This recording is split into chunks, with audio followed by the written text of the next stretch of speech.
Mlagaya pwe Yena oyena Lanu ke eya Desuta Baga periyata le Yusemu thako amenya Le yipa bata etondona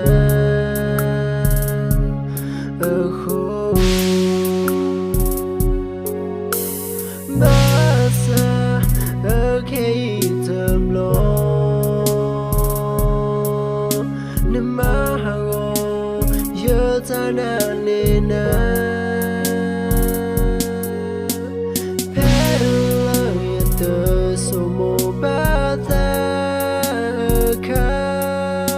Nete toyala netala guya Katani mo yung bakit hoye Wala ote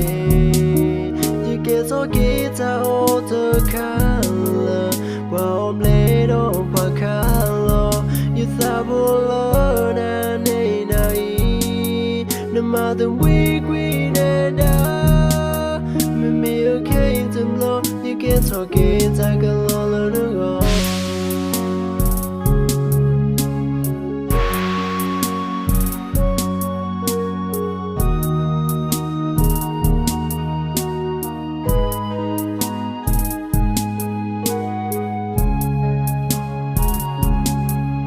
Mlagaya pwe Yena oyena Lanu ke eya Desuta Baga periyata le Yusemu thako amenya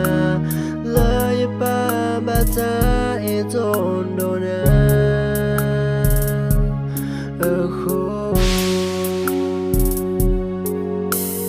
Basa okay temlo Nemahago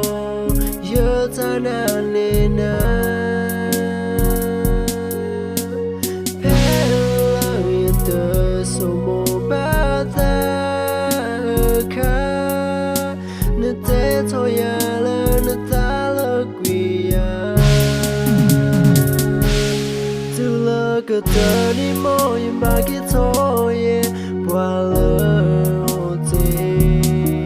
Yiketo kita otakala Waom ledo pakalo Yuthabulo na nai Namadam wigwi neda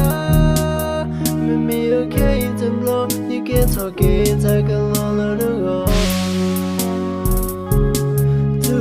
Katani mo yung bakit hoye Wala ote Yiketo kita otakala Waom ledo pakalo Yuthabulo na nai Namadam wigwi neda Mimi okay temlo Yiketo kita kalolo nugo